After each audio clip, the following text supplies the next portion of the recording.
Good afternoon and welcome to the 2021 AWS Summit here in Washington, DC. We're so happy to have you. My name's Lisa Amatura. I'm going to be your room host for today. And I just have a couple of housekeeping announcements. Emergency exits are behind me. Bathrooms are out the door and to the right. Please silence all of your cell phones.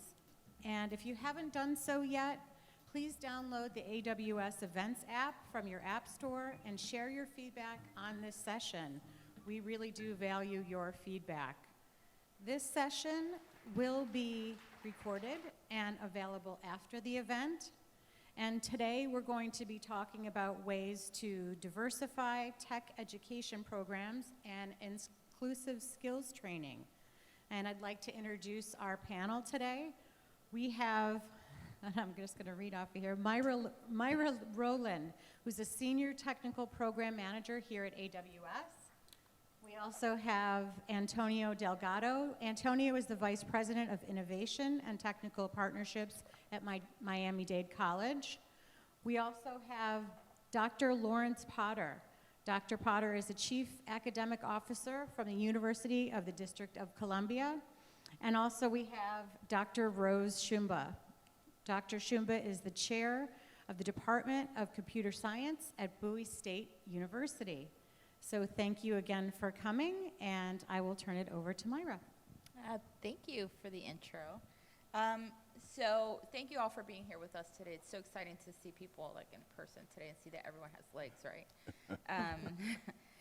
So I want to start today's session off. We're going to be talking about diversifying tech education programs and inclusive skills training.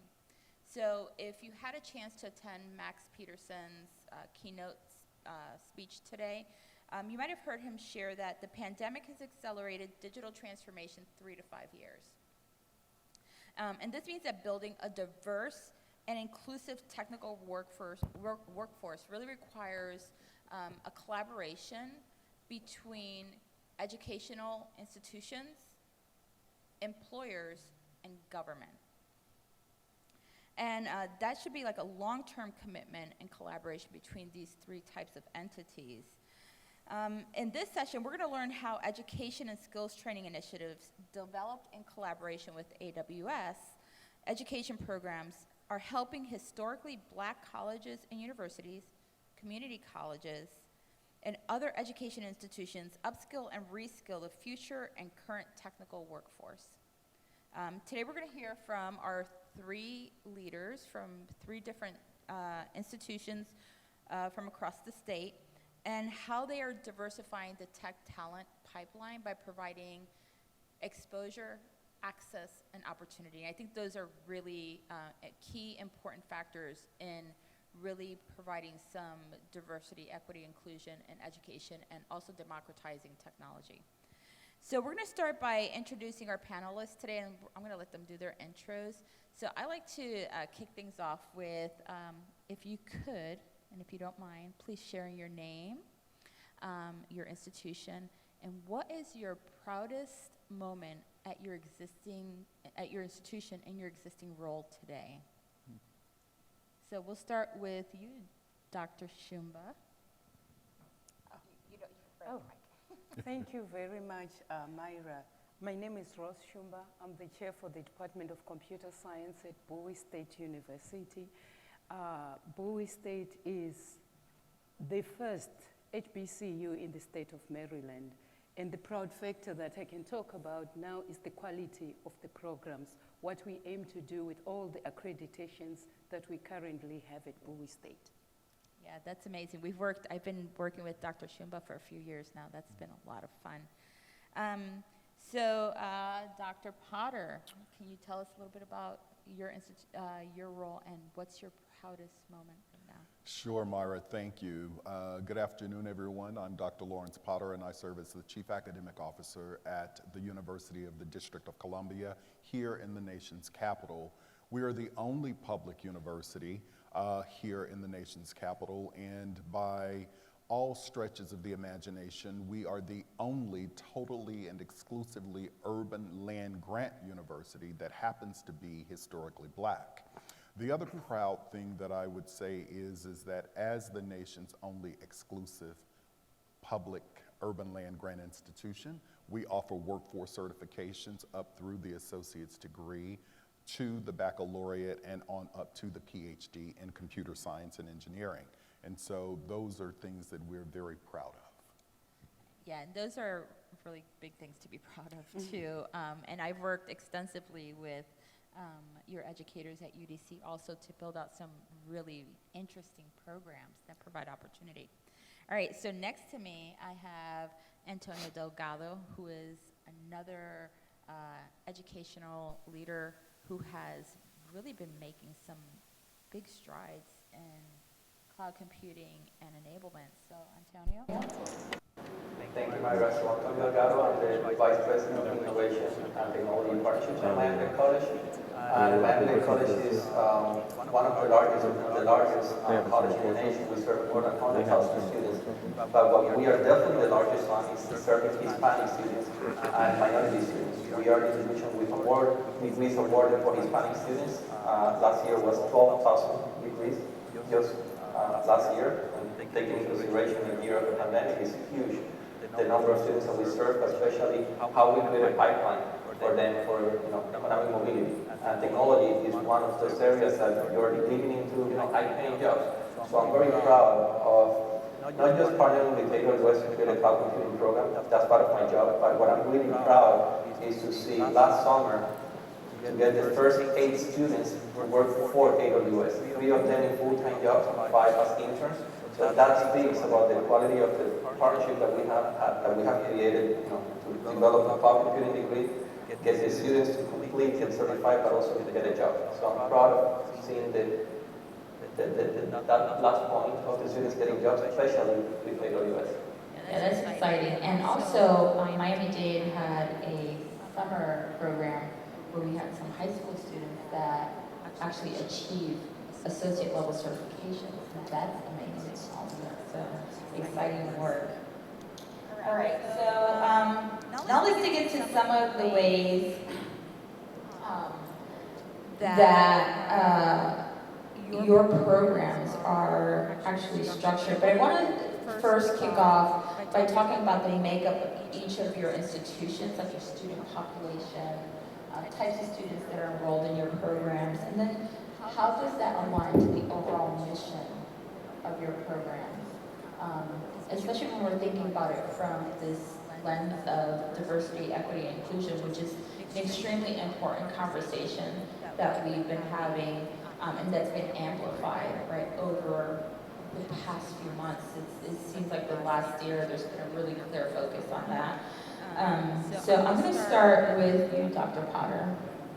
So one of the things that I can share with you all today is that the University of the District of Columbia's mission is around public access to education. As the only urban land grant university in the nation, we service a range of educated populace. So many of our students, one would think that they were traditional age college students, but traditional age college students are only about 20% of who we serve.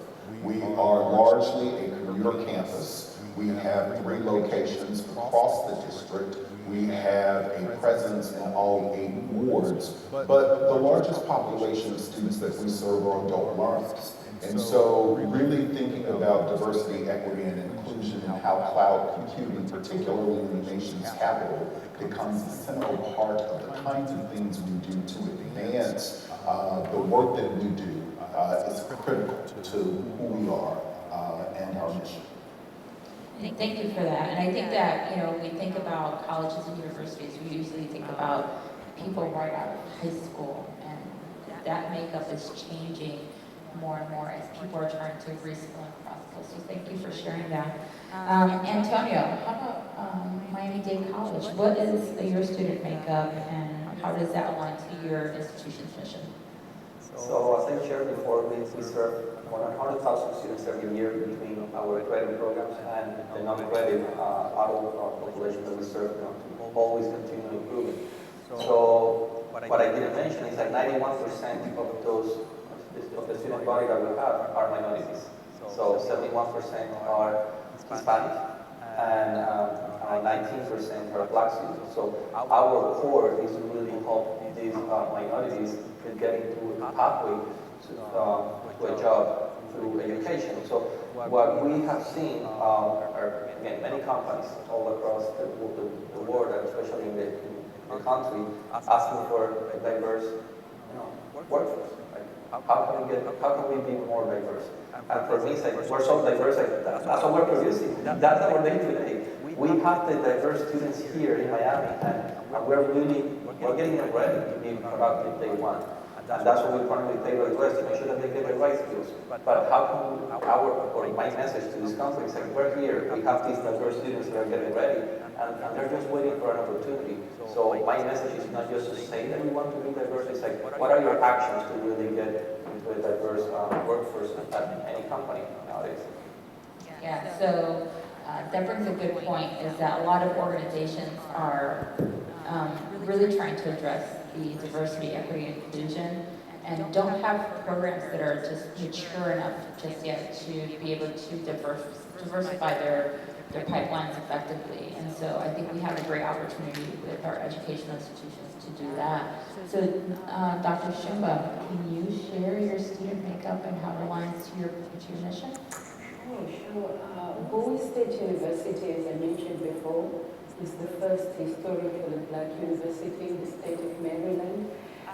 We have about 6,000 students, and in particular, talking of technology programs, Bowie State is one of the top 5 producers of graduates in technology-related programs here in the state of Maryland.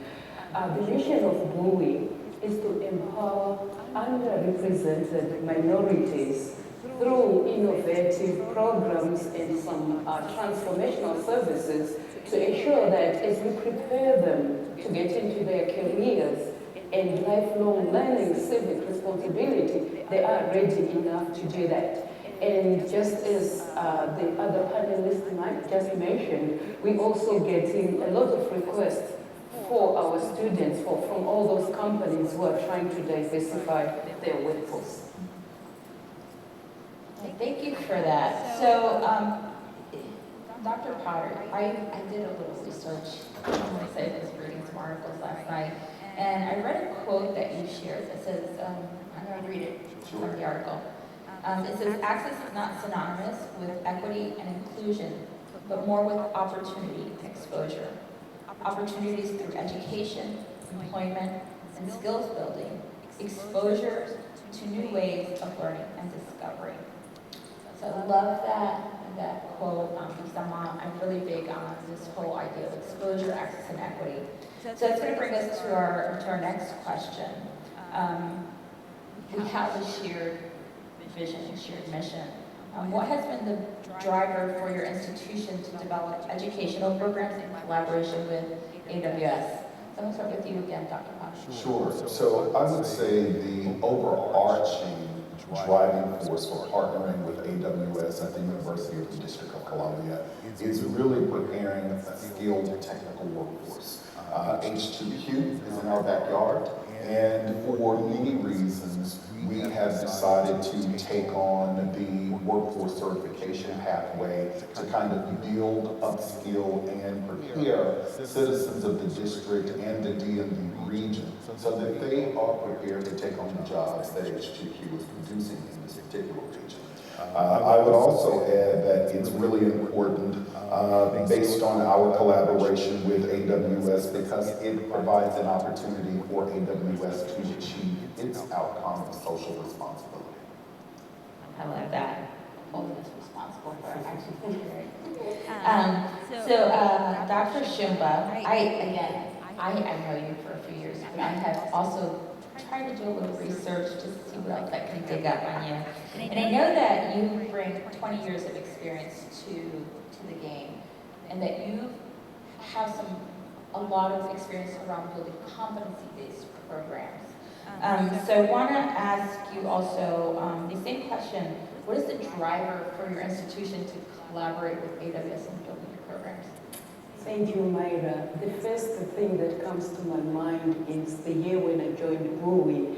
And the time I joined Bowie, they were working on a partnership between AWS and Bowie State University, and my president was very passionate about us getting this done. So that partnership on its own, which gave us the guarantee that if we partnered with AWS, it's going to open all channels for faculty training and also to be able to train our students for these in-demand skills. So we started working closely with Myra and the AWS team for us to be able to put this partnership, get the faculty trained, not only that, in readiness for us being able to offer some kind of certification for our students. And then the other thing that really started this was the idea of providing experiential learning in line with BSU strategic plan. So we are in a situation which I'll talk about later. We have capstones, we have students doing internships with AWS, and this was all created because of the initial partnership that we had with AWS. Thank you for sharing that. So, Antonio, I also did research on you. And I found I found a quote that resonated with me. I think will resonate with everyone here, that you shared. And it's, talent is universal, opportunity is not. And so, Antonio, I want to ask you, what has been the driver for Miami-Dade to develop educational programs in collaboration with AWS? So you just said it on that quote, because that's our mantra at Miami Dade College, that we believe that we have a lot of talented students that they just didn't have an opportunity. So we create those opportunities, and my job at creating opportunities, first I need to be really realistic. What is a job demand that exists in Miami or in South Florida? And it's really easy for all of us. We know now that cloud computing was the #1 or top 3 skill looked after on LinkedIn for the last 5-6 years. So it's really easy to say, yes, cloud computing is there everywhere, and every company is looking for cloud computing talent. So getting into, yes, we need to develop a cloud computing program. We see the opportunity when you look for the most recognized certification in technology nowadays. The AWS Solutions Architect comes as one of the top 3, not the first one. So it was really easy for us to see, okay, we need cloud computing, and AWS is the leading platform nowadays. So you made it easy, actually, with the programs that you develop for the departments, AWS Academy, AWS Educate, to help us. We are not the experts, you are the expert, but AWS has this approach to make sure that we could develop the programs the right way. We can give the skills to the students. We can train the faculty so they are able to give the skills to the students. So this, again, AWS made it so easy for us as an institution. It was just to say, we're ready, let's make it happen, and that was 4 years ago. To see today the results that we have achieved is really, it was proof that yes, we were on the right pathway, and this is just the beginning. Yeah, that's great. I think that one of the similarities that all the programs have is this idea behind cloud computing. And when we talk about cloud computing, I think we need to define that, because a lot of people think it's just like working in the cloud, right? So cloud computing is a range of skills. It's everything from being able to deploy and maintain a cloud infrastructure.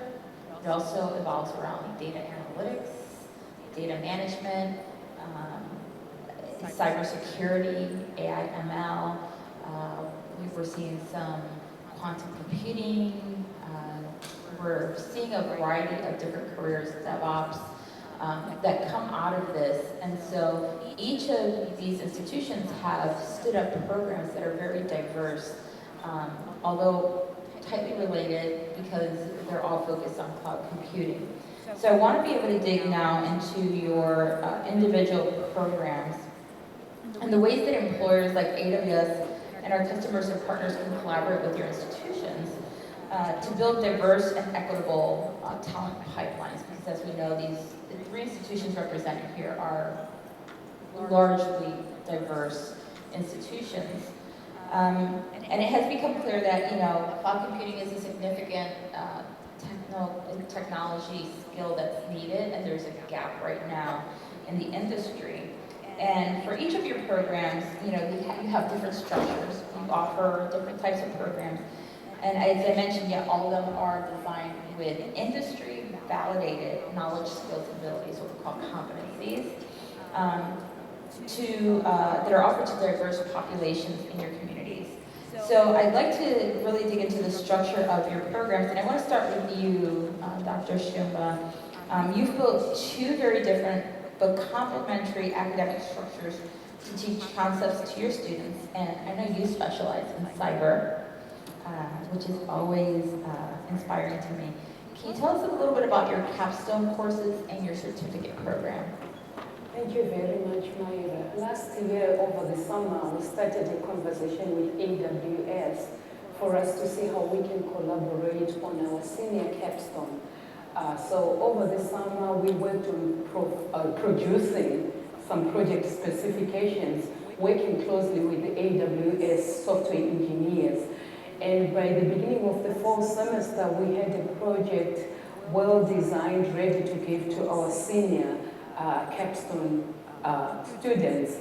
And the great thing about the way we approached the capstone project class in the spring this year was that we had the AWS engineers join the class remotely every Tuesday afternoon to meet with the students right in the class, discuss progress on the project, clarify issues, give tutorials on the technologies.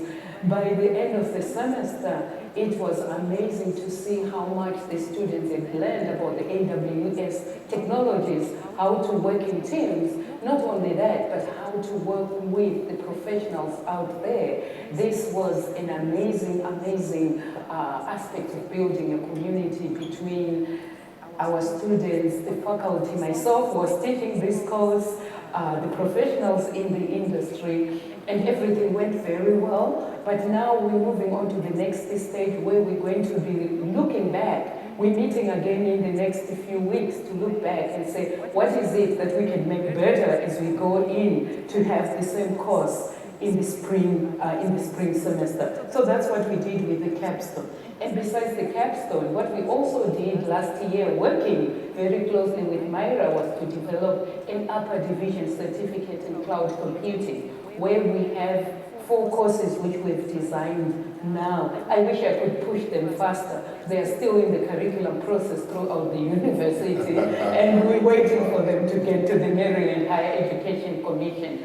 But this was a great commitment from the faculty, getting the training from the AWS Academy, using Myra's AWS Educate resources to write the syllabus and to make sure all the resources that are needed when you put together all this curriculum are there. And I really want to thank you, Myra, for all your help with that. And we are waiting to break the news to tell you that it's all passed through now. I can't wait for the news.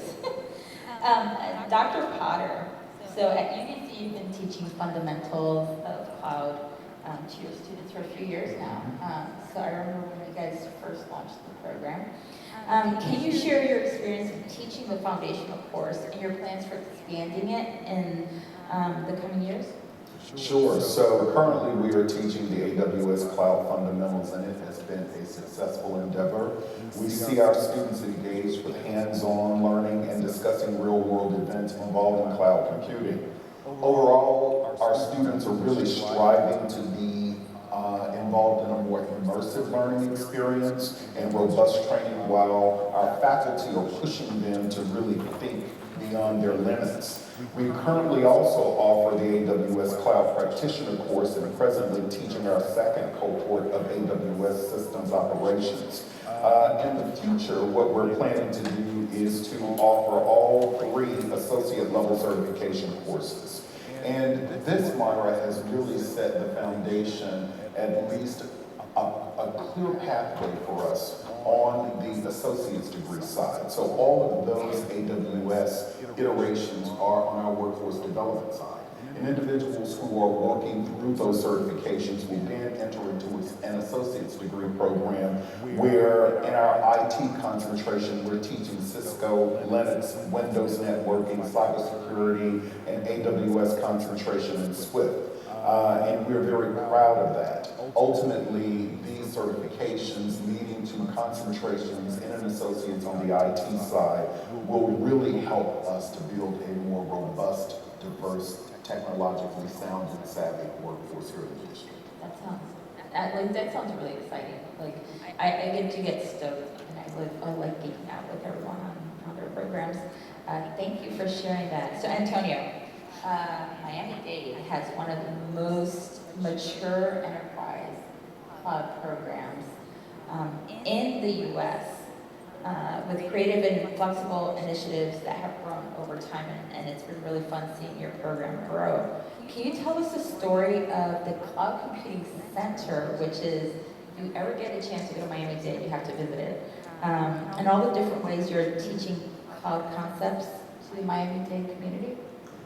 So our approach is like my colleagues, and we have to create a degree. That's what we do as academic institutions. So we built our cloud associate degree, and all the way through to help the students get a solution architect certification. But that's what every academic institution does. You know, they create a program and boom, it's out there. But we wanted to have a different approach. Okay, how can we connect this all the way from high school? So we created, and by the way, when you create these degrees, high school students don't know what cloud computing is. So you have to educate high school teachers, high school principals, but definitely the high school students. So we created this summer camp, Cloud 101, that it was just an introduction to this is a degree in cloud computing, this is a future, this is a skill that you really need to master because that's what companies are looking for today. And it was amazing to see, you know, on the first year that we did it, 40 students in this summer camp, 38 of them got the AWS Cloud Practitioner. We're talking about a 2-week summer camp. And the high school students were able to get it like that fast. Of course, with support from AWS in those camps. But again, not just having a degree, having that connection with high schools, but also the connection with industry is essential. If we just do this by ourselves on AWS, unfortunately, we don't have an AWS office in Miami. We depend on the local industry, the local companies to look for talent to understand what we're doing, to believe on the talent that we're producing. So we developed this Cloud Computing Center as a physical space that there were nothing really for people to get together and talk about cloud computing. So just with the ideas of meetups and workshops. And so why don't we create a space? And that's what we did pre-pandemic. We created a physical space with all the conditions and powered with, you know, the technology that is needed. And honestly, you don't need that much to connect to the cloud, but just to create that, you know, space that you can connect students with industry, but industry coming, AWS doing awesome days to explain new products that they were launching with their clients. So the students were able to do networking, to see how the real work was working. And these summer camps were also taking place in here. We took the Deep Racer competition. By the way, it was great to see the competition today. It's great to be back on events. But we took that competition and we put it on the Cloud Computing Center to get the students engaged, to show students like, look what you can do with cloud computing. So in the middle of everything that we were doing, the pandemic happened. Of course, we had to shut down the center. Nothing, could be done in person. But then we realized, how many people are losing their jobs. So how can we use what we have learned with AWS in our degree to put it back for everyone that is losing their job? We want to get the skill or upskill with cloud computing, so we put it for free for anyone that wanted to get AWS certified. And it was massive, the amount of, we call them students, but I'm talking about any age, anyone in the community that wanted to get certified, they came in. So we expanded, not just from having a typical degree, the connection with high schools, but opening the door for anyone through reskilling, through continuing education, to get trained and certified in AWS just to get a better job or to get a job. So very exciting to be able to connect all around for the community that we serve in Miami. That's amazing work. Like, we know that the pandemic has created some challenges, and we always talk about like the challenges of having to move to online or virtual. But the amount of people who have lost their jobs and who are now trying to figure out what's next for them, I think there's a huge opportunity in the education space to actually retrain and reskill those people. And I know that they're looking at programs at every institution that we're working with to help them gain some skills, because it seems like there's a move towards tech, and that's great because we have some, availability and openings in tech in general. And there's a huge need for tech talent. I know that the pandemic has created a lot of challenges for all of you. And I just wanted us to talk about some of those challenges, whether they've been anticipated or unanticipated challenges that you've encountered. One in either standing up your programs or keeping your programs running. Because I think that's important for everyone to know, because we know that institutions have been hard hit with the pandemic also, and having to shift your model. So Antonio, can I start with you, and just if you can share some of those challenges or barriers that you've encountered? So a couple of them. The first one I mentioned already.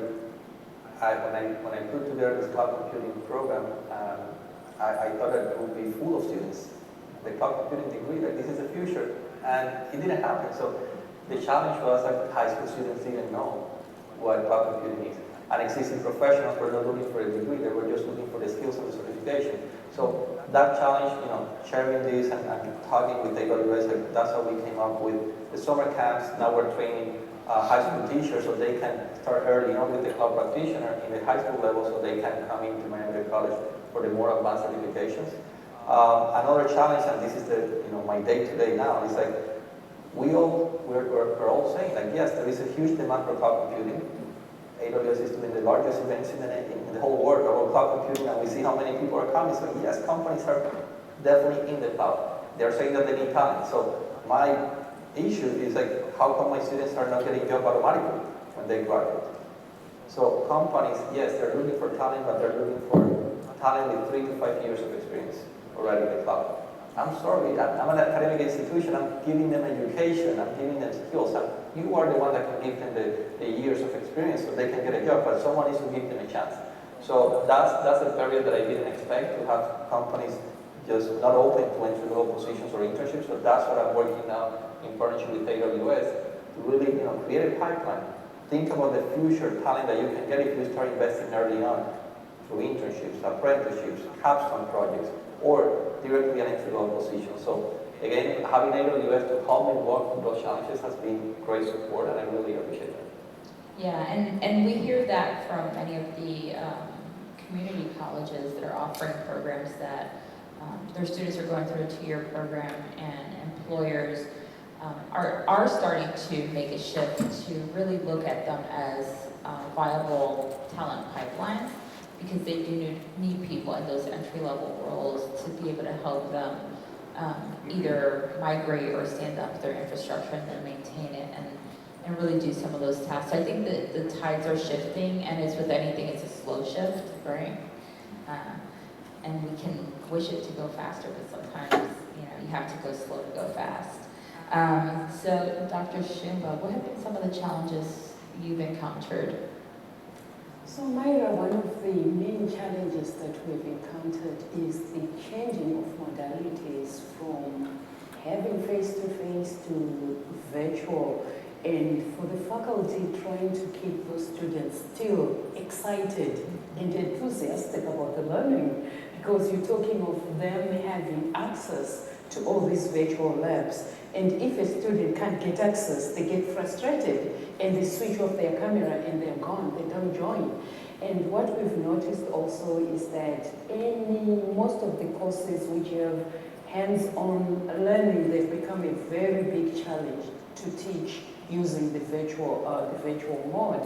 And also some of the students, they've taken advantage of the pandemic, because maybe it's their parents or someone has lost a job and they have to go work, and they are dialing into the class from Walmart or from AWS warehouse. And us as institutions, we now trying to come up with programs which can say, hey, we're here to support you so you can go through, and this is the financial support that we have. We've partnered with a number of organizations who are providing financial support so the students don't have to work while they are supposed to be in class. So that's been a big challenge for us. That's such an interesting challenge, and I've thought about that and wondered about that and what the impact is, and thank you for bringing it up, because I think it's one that still needs to be solved, right? So we need to do some thinking around that, and how do we address that challenge? So thank you for sharing that. Dr. Potter, so what are some of the challenges you're encountering? So I would like to echo both of the other two panelists here. I think one of the biggest challenges for students coming into this space is really not knowing the technology, not fully understanding the language, right? And so one of the things that we've had to grapple with, particularly at the workforce level as well as the community college level, is really helping to change the mindset. Giving them the encouragement, empowering them to fully understand that on the other side of this, there's something greater. There's a skill that will advance you and take you to places that you've not thought about. And so it's a tug of war, quite frankly. And then I would say that because the AWS curriculum changes so frequently, making sure that the instructors are up to speed. And so if I would say, if anything comes out of this, perhaps as AWS continues to think about its partnership with institutions who are really trying to train up and skill up communities, having that kind of not touch and go but constant interfacing with educational partners will be critically important because the curriculum changes so much. And you want the instructors delivering the curriculum to be just as sharp and more knowledgeable. Yeah, and that's a great point, because technology changes at the blink of an eye, like literally. If you've ever opened the AWS Management Console, you open it last night, and you open it this morning, and there's a new service, or right, there's something new in there. So I understand, how it can be challenging to ensure that educators are up to speed, and so that's something that food for thought for us at AWS also. So I want to talk about. We have a few minutes left before we go to Q&A. So I want to know, what is next? What do you need to improve, expand, or grow? Or what are some initiatives that you're looking at that have you excited right now? So Dr. Shum, I'm going to start with you. Myra, right now what we have is we're trying to come up with articulation agreements with some community colleges in Southern Maryland. We currently going to be offering the BS in Computer Science at the Southern Maryland Center, and we are finalizing an articulation with the College of Southern Maryland in cloud computing, cybersecurity, and of course, artificial intelligence and machine learning. So we're excited about that. And then the other thing that's happening, we're getting faculty trained, because as we prepare for these cloud computing certificates, we also want to make sure that we have our faculty certified, and we got quite some substantial amount of help from, I think it's Mike Bishop, one of the AWS managers, who has provided a boot camp for our faculty for them to be ready to sit for the set. So we're excited about that, and I'm hoping that by Christmas we'll have at least the 3 faculty with some cloud practitioner and mainly the operations certifications done. Yeah, that's really exciting. I love hearing about the growth in all the programs. Antonio, what's next for Miami-Dade? What are you stoked about? So definitely, first of all, not just making decisions by ourselves, is hearing what, where not only AWS is going, but AWS customers, AWS companies, or companies using AWS products. So we convened the group of, every company hiring cloud in Miami, and we got their feedback and said, okay, We need more into DevOps, so that's what we're going now. DevOps, data analytics, expanding on the specialties, with cybersecurity coming close behind. So that's on one side. We got a grant as $600,000 from National Science Foundation to help us go into that direction, following companies' input, how we can develop this for, again, the diverse students that we serve that are not the typical students. These are working professional students working just to sustain themselves or their families, and they can come to school at night. So that on one end, and then on the other one, demystifying AI. So AI in academia is like, oh, you have to be, a master's degree, you have to pursue a master or a PhD in AI. So we are trying to put it back into, like trying to set a standard for a community college or college perspective that we can do applied AI, that we can teach applied AI. And nowadays AI is 100% connected with cloud. So through the cloud program, making that connection on applied AI, machine learning, and again, demystifying that our diverse students can also be part of that. They don't need to go through a 6-year career. They can get a job with these skills. So working on that, I'm extremely excited to see what comes out of this program. Yeah, I think that's exciting too, because we all know that, there's a lot of controversy around AI and diversity, equity, and inclusion. And if we can get our perspectives into those algorithms, it helps to improve some of that, right? So it takes diverse populations to actually help train those algorithms also. So Dr. Potter, what's next for UDC? So, Myra, we're doing, I think, what most places are doing. We are coming back out of the pandemic. We are physically on campus. We are a mass mandate vaccination verification campus. And so we're hoping to really address some of the pitfalls and shortcomings of the kind of linear experiences that virtual education offers, right? Building up and building out our AWS curriculum and the labs. We've got funding from the district to do that very thing. I know that our pathway director, Majida Al-Jabbar, at our workforce development, and Ms. Dr. Otiji are working really hard to kind of think through sequencing. We've just launched a baccalaureate degree in cybersecurity. And so we are really focused on IT as a very serious pathway for us. And so within that, it is really connecting the disconnects. And so from an infrastructure perspective, from a training education perspective, and an intense recruiting perspective, those are the ways forward for the university. That's super exciting to hear also. So I want to thank you all for joining me today. So I want to open the floor up for questions.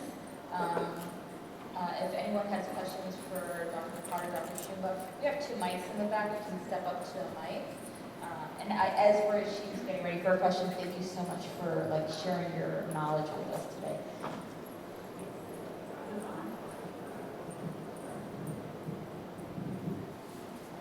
Is this on? Yes, it is. Okay, sorry.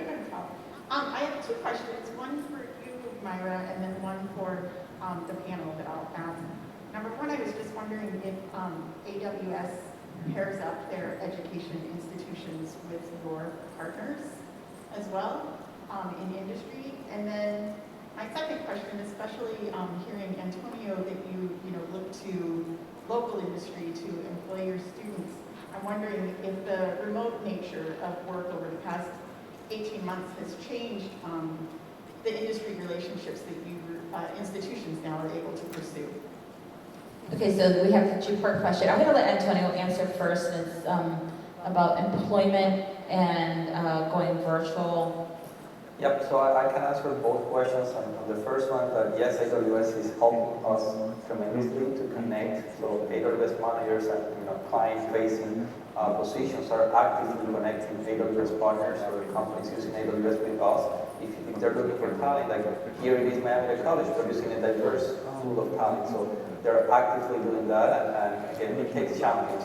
It takes also people from the local community that work for AWS to understand what we're doing. Say, I want to help. I want to create those pathways. So that's happening already with AWS.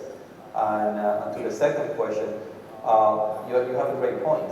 with the pandemic, everyone or many companies are going remote, so why not getting this done remotely? And for me, that's great, taking into consideration that there are not too many big companies in Miami. I don't have an Amazon headquarters in the corner to get my students employed. But the challenge that I'm seeing is like, yes, more remote options, but not necessarily for entry level. Because I see companies that are great partners from AWS, they're hiring like crazy. And either they go to India because it's cheaper, or they're looking for those 3 to 5 years of experience, so they don't have to train them, especially because they are remote. So with those remote options, when I try to connect my students, out of the company in Texas, they said, oh, but for entry level, they have to come here.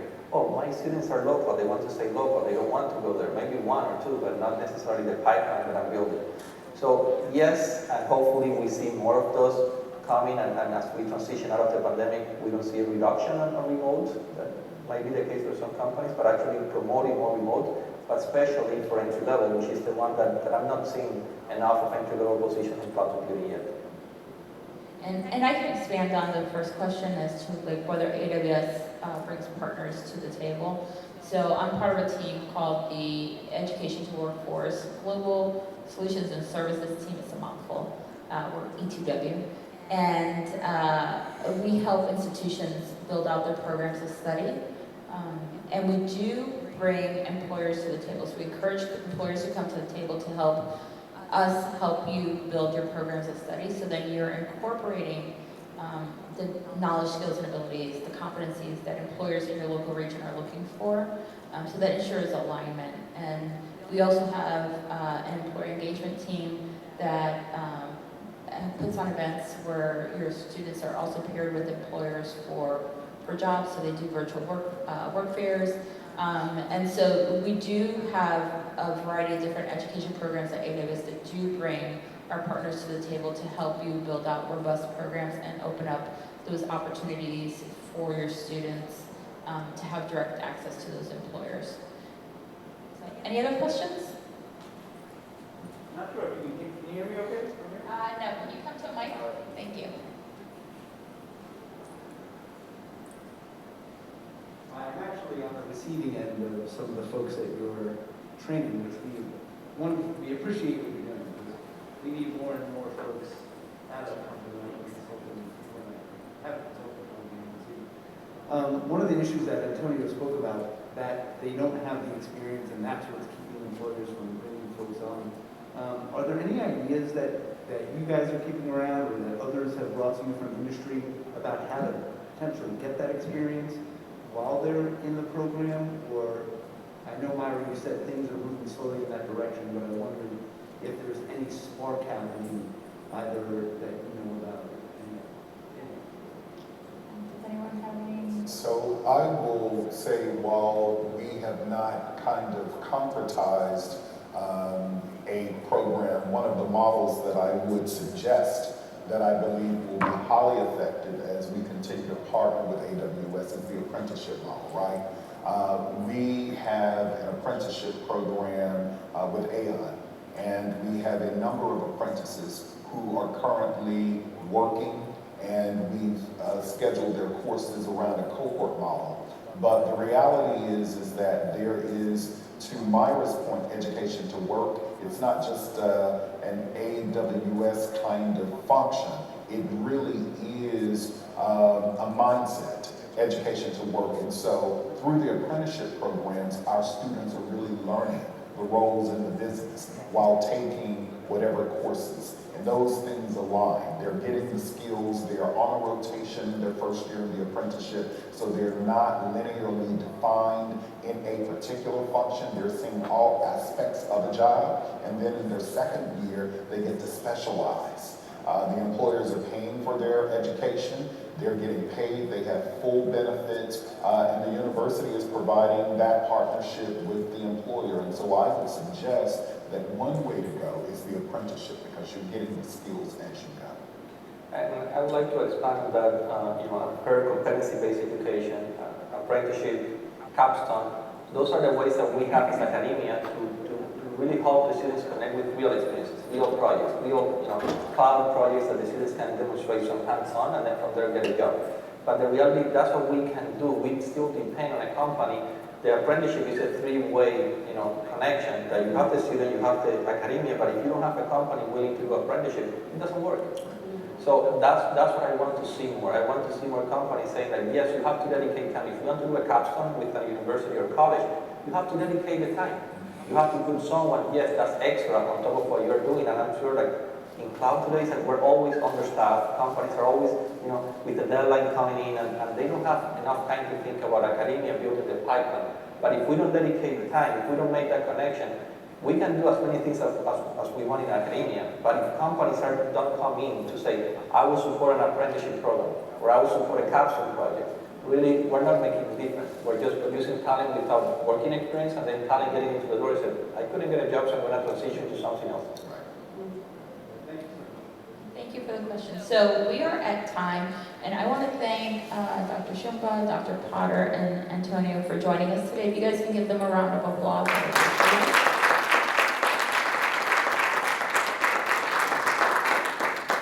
All right, so I hope that you guys enjoy the rest of your conference here at the summit.